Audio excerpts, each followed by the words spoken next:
지난주 말씀 가운데 사람이 자기 채소밭에 갖다 심은 겨자씨 한 알과 그리고 여자가 가루 서말 속에 갖다 넣어 전부 부풀게 하는 누룩을 가지고 하나님 나라를 이제 소개를 했습니다.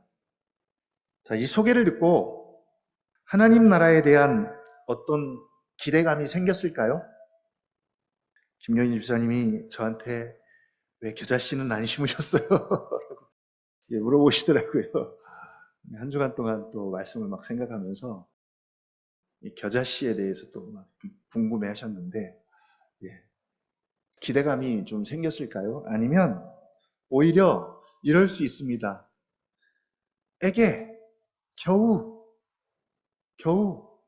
비유할 데가 없어서 겨우 겨자씨 한 알, 그리고 겨우 누룩이야? 이게 하나님 나라야? 라고 하면 기대감이 확 떨어지는 거죠.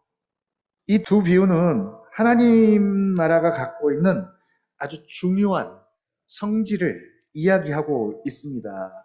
일단 외면적, 표면적으로는 정말 기대할 것이 없는 딱 겨자씨 한 알이고 밀가루에 넣으면 구별도 안 되고 표시도 안 나는 존재감마저 없어 보이는 누룩입니다. 그러니까 사실 와 하고 주목할 만한 것이 없어요.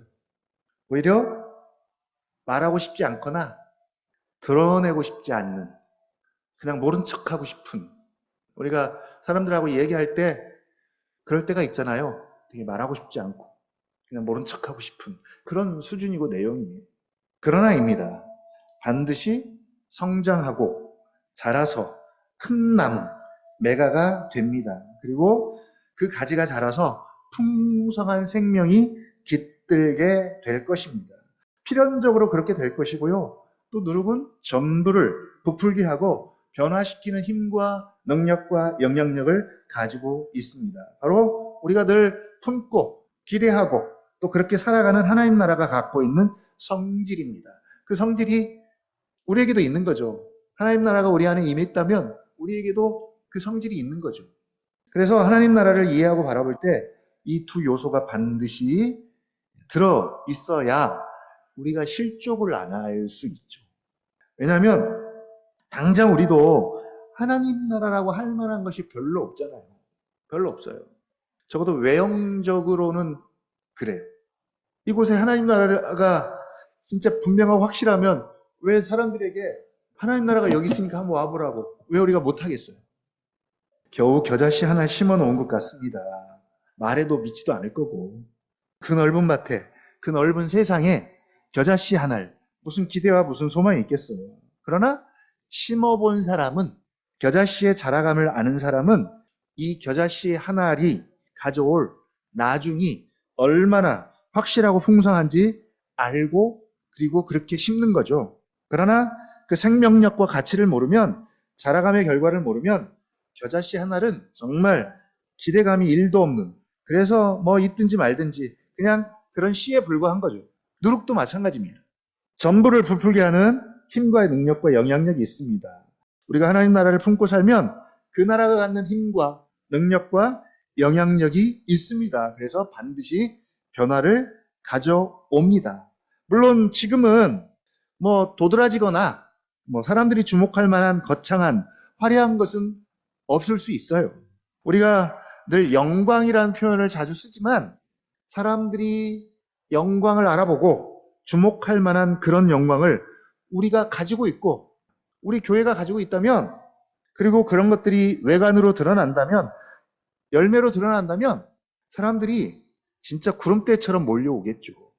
그러나 지금은 밀가루인지 누룩인지 구별도 안 되고 존재감이 없어 보입니다. 그러나 전부를 부풀게 하고 변화시키는 그런 힘이 있음을 기억하고 지금 여기 내 안에 임한 하나님 나라가 바로 이런 성질을 가지고 있는 하나님 나라라는 것을 기억하고 더 자라서 더 눈에 분명하고 확실하게 보이도록, 더 분명한 변화들이 일어날 수 있도록 우리 하나님 나라가 하늘에서 이루어진 것처럼 땅에서도 이루어지기를 바라는 또 마음으로 우리가 기도하면서 살아가는 우리가 됐으면 좋겠고요. 자, 이렇게 하나님 나라를 소개했더니 어떤 반응이 나타나냐면 23절 한번 같이 읽어보겠습니다. 어떤 사람이 여짜오되 주여 구원을 받는 자가 적으니까 그들에게 이르시되. 예. 오늘 본문은 이 어떤 사람의 질문에 대한 대답이에요. 구원에 관한 질문을 합니다. 주여 구원을 받는 자가 적으니까 혹은 많습니까? 뭐 이런 뉘앙스죠. 근데 지금 분위기로 봐서는 부정적인 질문 같아요. 구원을 받는 자가 왜 그렇게 적습니까? 라는 그런 뉘앙스인 거죠. 하나님의 나라를 소개하는 것을 봐도 하나님의 나라를 겨자씨와 누룩에 빗대어 말씀하시고, 그리고 지금까지 오면서 22절에 보니까 예수께서 각 성 각 마을로 다니사 가르치시며 예루살렘으로 여행을 하시더니 지금 계속 여행 중에 있잖아요. 오시면서 가르치시고 병든 자도 고치고 귀신도 내어쫓고 하나님 나라에 대해서 가르치셨는데 반응들이 영 시원찮은 거죠. 사람들이 냉랭합니다. 심지어 그런 예수님을 대적합니다. 이런 상황이라면 도대체 누가 구원을 받을 수 있을까라는 의문이 드는 거죠. 사실 유대인들이 구원에 대해서 관심이 많아요. 특히 숫자에 관심이 많습니다. 과연 구원받을 사람이 많을 것인가 아니면 적을 것인가?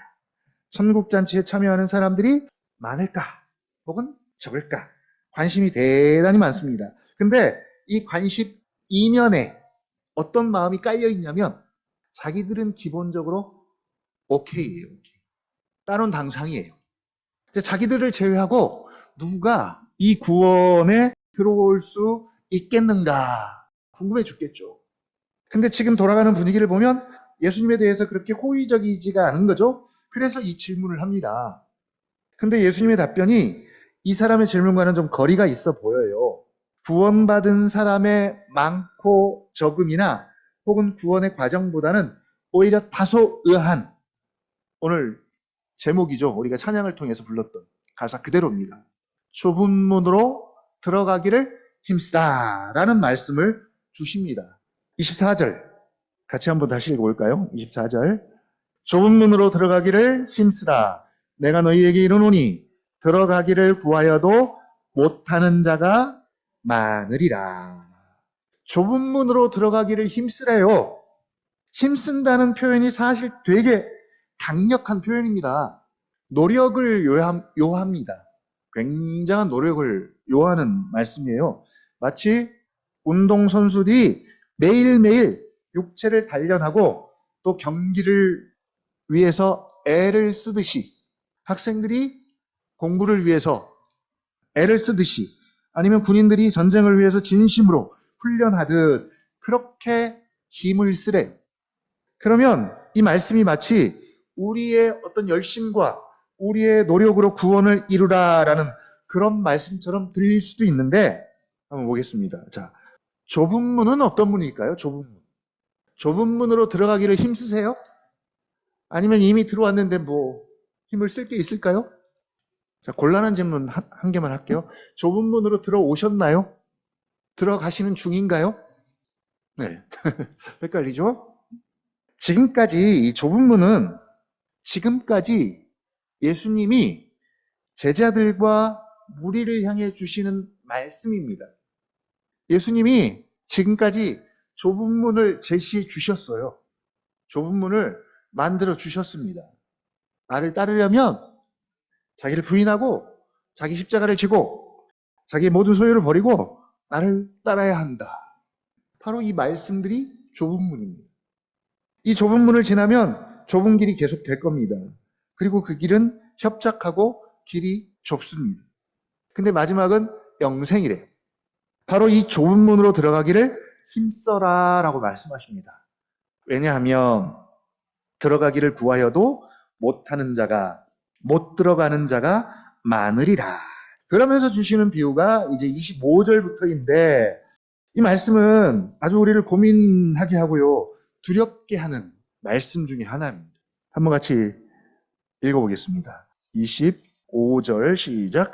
집주인이 일어나 문을 한 번 닫은 후에 너희가 밖에 서서 문을 두드리며 주여 열어주소서 하면 그가 대답하여 이르되 나는 너희가 어디에서 온 자인지 알지 못하노라 하리니. 26절이요. 그때 너희가 말하되 우리는 주 앞에서 먹고 마셨으며 주는 또한 우리의 길거리에서 가르치셨나이다 하나. 예, 여기까지 보죠. 자, 이 좁은 문으로 들어가기를 힘써야 할 이유를 말씀하시는데 이 문의 특징이 있죠? 이 문의 특징이 있습니다. 한 번 닫은 후에는 열리지 않습니다. 문 하면 우리는 어떤 문이 생각나세요? 요한계시록에 보면 무슨 문이 있냐면 열린 문이 있어요. 열린 문. 항상 너희 앞에 열린 문을 주게 돼요. 열려 있어서 언제나 어디서나 그 문을 통해서 들어갈 수 있는 하나님 나라의 하나님 은혜 보좌 앞에 나갈 수 있는 열린 문이 있습니다. 자, 오늘 우리 언약나무 교회도 열린 문이 있는 거예요. 그래서 이 열린 문을 통해서 하나님의 은혜의 보좌 앞에 나가는 겁니다. 자, 문의 이름이 뭐예요? 말 그대로 열린 문이에요. 긴장감이 없습니다. 왜냐하면 항상 열려 있으니까. 느슨해요. 근데 오늘 이 문은 문이 닫힐 때가 있다는 거죠. 그리고 누가복음을 봐서는 곧입니다. 곧. 예루살렘에 예수님이 도착할 시간이 임박했잖아요. 재판관 앞에 서야 할 시간이 얼마 남지 않았으니까 길에서 빨리 속히 화해해라. 더 이상 시간을 지체하면 옥에 갇힐 수밖에 없다. 그래서 빨리 화해해라. 집주인이 곧 올 테니까 허리에 띠를 띠고 등불을 준비하고 서서 기다려라. 곧 닫힙니다. 또 하나, 한 번 닫힌 문은 더 이상 열리지 않는데. 이게 이제 평상시 우리가 생각하는 것과는 좀 차이가 있어요. 우리는 느슨합니다. 그래서 좀 사정하면 알았어. 열어줄게. 그죠? 다시는 안 열어줘 라고 했지만 실상은 막상 사정을 들으면 우리는 열어줄 수밖에 없어요. 10번도 더 열어주죠. 근데 오늘 이 문은 한 번 닫히면 더 이상 끝입니다. 집주인은 당연히 심판장이신 예수님이겠죠? 그 예수님이 일어나 문을 한 번 닫은 후에 이 문은 구원의 문입니다. 좁은 문입니다. 자, 너희가 밖에 서서 문을 두드리며 주여 열어주소서 하면 안타깝게도 이 너희가 아직까지 밖에 있어요. 좁은 문 앞에서 기웃거리기만 하고 주변에서 맴돌기만 하고 좁은 문 안에 들어가지 못하고 여전히 밖에 있습니다. 그리고 문을 두드리는 거죠. 주여 열어주소서. 그때 집주인의 대답입니다. 이르되 나는 너희가 어디에서 온 자인지 알지 못하노라. 분명히 밖에 있는 사람들은 주님을 안다고 하면서 한 번만 문을 좀 열어주십시오 라고 계속 거듭 요청을 합니다. 근데 주님은 모른대요. 자, 여기서 알매 문제가 또 나오죠. 이 밖에 있는 사람들이 우리가 주님을 안대요. 주님을 안대요. 26절 다시 한번 읽어볼까요? 시작. 그때 너희가 말하되 우리는 주 앞에서 먹고 마셨으며 주는 또한 우리의 길거리에서 가르치셨나이다 하나. 예, 바로 주님과 자신들과의 관계입니다. 가장 앞에 내세운 게 주 앞에서 먹고 마신 식탁교제예요. 주님과 함께한 식탁교제. 이 정도의 친분. 유대인들에게 식탁교제는 굉장히 중요합니다. 굉장히 친근함에 대한 표시입니다. 그래서 바리새인들도 예수님을 식탁에 초대했고요. 예수님도 일부러 세리와 죄인들과 함께 식탁교제를 나눴습니다. 우리도 마찬가지잖아요. 우리 아무하거나 밥 먹지 않습니다. 또 주일날 이 식탁교제들 우리도 중요시 여기잖아요. 이 식탁교제를 통해서 우리가 한 식구다. 한 공동체다. 우리가 영적 가족임을 보여주는 거예요. 그래서 이 식탁교제를 가지고 주님과의 관계를 어필합니다. 아마 이걸 달리 해석하면 우리가 성찬식 문제를 거론하지 않을까요? 주님, 우리가 언약나무교회에서 성찬식을 1년에 몇 번씩 했는데. 두 번째가 우리의 길거리에서 가르치셨나이다. 지금까지 주님이 예루살렘 여행길에서 함께 동행하면서 가르침을 받았어요. 나름 굉장히 합당하고 정당한 알매 대해서 관계에 대해서 지금 예수님께 어필을 하는 거죠. 자, 27절입니다. 뭐라고 해요? 27절. 그가 너희에게 말하여 이르되 나는 너희가 어디에서 왔는지 알지 못하노라. 행악하는 모든 자들아 나를 떠나가라 하리라. 예. 그냥 모른다는 정도를 넘어서 한술 더 떠서 행악하는 모든 자들아 나를 떠나가라 하리라. 행악하는 자들이래요. 여기서 행악하는 자들이 바로 로마서 1장에 나오는 불의한 자들입니다. 불의한 자들. 합당하지 못한 일을 행한 불의한 자들이에요. 어디서 잘못된 걸까요? 뭐가 문제일까요? 그들은 자신들이 주님을 충분히 안다고 여겼고요. 좁은 문 안에 들어왔다고 여겼습니다. 그런데 그들은 좁은 문으로 들어가지도 않았고 주님은 그들을 모른다고 합니다. 꼭 이런 관계인 것 같아요. 우리가 연예인을 아는데 연예인은 우리를 몰라요. 아예 몰라요. 그런데 우리는 십수년 동안 브라운관을 통해서 계속 봐왔고 소식을 들어왔어요. 그래서 그에 대해서 되게 잘 알고 볼 때마다 되게 친근합니다. 너무 자주 봐왔기 때문에. 그리고 우리가 나는 그를 되게 잘 안다고 생각해요. 근데 그는 나를 아예 몰라요. 유대인들은 하나님을 너무 잘 안다고 생각을 합니다. 일단 선민이고, 일단 율법과 할례와 온갖 종교적인 지식과 열심과 그래서 하나님을 너무 잘 알아요. 스스로 너무 잘 압니다. 근데 주님은 모른대요. 이와 비슷한 말씀이 마태복음 7장에도 있죠. 주여 주여 하면서 우리가 주의 이름으로 선지자 노릇도 하고 주의 이름으로 귀신도 쫓아내고 주의 이름으로 많은 능력을 행했습니다. 근데 돌아오는 소리가 뭐예요? 나는 너희를 도무지 알지 못하노라. 이 행악하는 자들아 나를 떠나가라. 똑같은 말씀을 하세요. 자, 28절 한번 더 읽어보겠습니다. 28절 시작. 너희가 아브라함과 이삭과 야곱과 모든 선지자는 하나님 나라에 있고 오직 너희는 밖에 쫓겨난 것을 볼 때 거기서 슬피 울며 이를 갈리라. 사실 엄청난 반전이 일어났어요. 왜 이런 일이 일어나실까요? 왜? 우리가 주님을 아는 암과 주님이 우리를 아는 암 사이에 서로 쌍방간의 인격적인 관계 속에서의 알미 되어야 하는데 좀 전에 말씀드린 것처럼 연예인과 대중 사이의 암, 일방적인 자기 중심적인 알무로 예수님을 아는 거죠. 나는 예수님을 안다고 생각했는데 예수님은 우리를 전혀 모른다고 하시는, 원래 성경적으로 접근하면 반대여야 돼요. 성경에서 늘 우리에게 하는 말씀이 뭐예요? 뭐라고 말해요? 예수님은 우리를 너무 잘 아시고 나를 너무 잘 아시고 나를 가장 잘 아시고, 이게 성경이 우리에게 주시는 은혜요 사랑이잖아요. 나를 너무 잘 아는 거예요. 나도 나를 잘 모르는데 주님이 우리를 너무 잘 아세요. 반대로 우리는 그런 예수님을 우리가 알기 위해서 애써야 하는데, 그래서 힘써 알자, 힘써 여호와를 알자. 호세아 선지자 그렇게 이야기하잖아요. 왜냐하면 우리가 예수님을 너무 모르니까.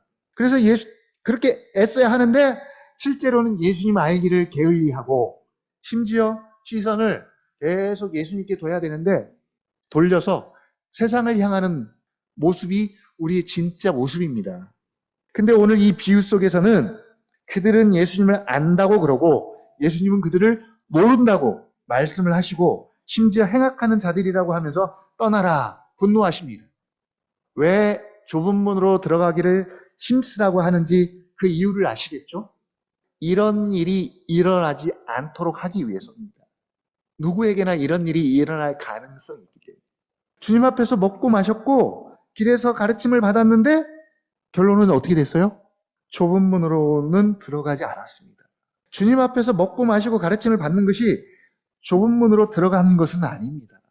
그 가르침에 따라 자기를 부인하고 자기 십자가를 지고 자기 배와 자기 소유를 버리고 주님의 배에 올라타서 주님과 함께 항해를 해야 하는데, 힘을 써야 하는데, 주님과 함께 먹고 마시고 가르침을 받았지만 자기 부인도 없고 버리지도 않았고 여전히 자기 배를 타고 자기 인생을 삽니다. 그래놓고 주님과의 그 인연과 관계들을 늘어놔봤자 주님은 뭐라고 말씀하시는 거예요? 나와는 상관없다 라고 말씀하시는 거죠. 16장에 가면 이제 부자와 거지 나사로에 대한 말씀이 나올 것인데, 부자가 애원하죠. 한 번만 기회를 달라고. 나는 안 되더라도 우리 가족들에게 한번 기회를 달라고 요청합니다. 그러나 더 이상의 기회는 없습니다. 지금이 기회입니다. 문이 닫히기 전에 좁은 문으로 들어가기를 힘쓰라는 것이죠. 우리는 구원을 은혜로 받기 때문에 힘쓰라는 말이 나오면 조금 거부감이 있어요. 마치 자력 구원을 이야기하는 것처럼 그런 냄새가 막 나는 것 같죠. 그렇죠? 내 힘으로 그럼 내가 구원을 이루어 가야 하나? 또 이런 또 오해를 하게 됩니다. 그런 거 아닙니다. 좁은 문으로 들어가도록 우리도 힘써야 합니다. 우리도 힘써야 해요. 살펴야 합니다. 애써야 합니다. 출생, 신분, 활동, 직분, 이력, 헌신도 그 어떤 것도 좁은 문으로 들어가는데 프리패스는 없어요. 목사이기 때문에 톨게이트를 그냥 구원의 문을, 좁은 문을 그냥 확 패스하는 건 없습니다. 은총아, 언약나무 학교 출신이라고 따놓은 당상은 없어요. 특히 이제 모태신앙들이 늘 이제 이 문제. 분명한 사실은 유익이 있어요. 모태신앙의 유익이 있고 언약나무 학교 다니는 것이 엄청난 유익이죠. 그러나 그 자체가 좁은 문을 자동으로 패스하는 건 없습니다. 유대인들의 비극이 그거죠. 조상들, 혈통, 출생, 율법, 할례 이거면 좁은 문, 구원의 문을 자동으로 통과할 수 있을 거라고 여겼습니다. 좁은 문은 프리패스 구간이 전혀 없습니다. 그런 것으로는 통과할 수가 없습니다. 이미 예수님이 말씀하신 것들이 좁은 문입니다. 그 자체가 힘들고 어려워요. 그래서 예수님이 기적을 행하고 가르칠 때 그 가르침의 권세와 또 이런 것들에 놀라기는 했지만 말씀을 듣고 말씀대로 따르는 이는 많지가 않았습니다. 어리석은 부자 비유가 또 등장할 거예요. 부자에게 좁은 문은 뭘까요? 부자에게 좁은 문. 부자에게도 예수님이 좁은 문을 제시해줘요. 너도 좁은 문으로 들어가라. 그랬더니 부자가 뭐라 그래? 좁은 문으로 들어갔습니까? 모든 재물을 버리고 예수님을 따르라는 것이 부자에게 좁은 문이었습니다. 근데 어때요? 못 들어가죠? 못 들어갑니다. 어떻게 들어가요? 안 들어갑니다. 쉽지가 않아요. 그래서 힘써야 합니다. 또 하나는 계속 열려있지 않아요. 닫힐 때가 있습니다. 고시입니다. 그러기 전에, 닫히기 전에 빨리 들어가기를 힘쓰라는 거죠. 당장 하나님 나라를 겨자씨 한 알, 누룩과 비교하니까 좁은 문으로 들어갈 사람이 어딨냐고요. 지금 사람들이 다 어디 들어가려고 그래요? 회사 어디 가려고 그래요? 왜 거기 가려고 그래요? 있던 직장도 다 때려치고 다 거기 들어가고 싶어서 지금 안달이 났잖아요. 하나님 나라를 겨자씨 한 알, 누룩 말고 더 엄청난 것들로 아마 속에 있으면 사람들이 막 들어가고 싶어서 난리가 났겠죠? 근데 겨자씨 한 알, 누룩 얘기하니까 누가 들어가려고 그러겠어요? 누가? 여기다 힘을 쓸 사람이 어딨냐고요. 돈이 되는 것에 힘을 쓰고 애를 쓰고 그러면 대한민국 사람들이 어디에 지금 힘을 쓰고 애를 쓰는지 답이 나오잖아요. 물론 하나님이 우리에게 주신 직업에 열심을 내고 힘을 써야 합니다. 당연합니다. 그러나 그 어떤 것도 좁은 문으로 들어가는 프리패스는 될 수가 없습니다. 오직 예수를 믿고 또 그의 말씀을 전인격적으로 믿고 순종하고 따르는 것 말고는 좁은 문으로 들어가는 방법은 절대 없습니다. 오늘 이 말씀의 거울에 비추어서 다시 한번 우리를 돌아보고 내가 지금 주장하고 있는 것은 무엇인지 좀 보셨으면 좋겠습니다.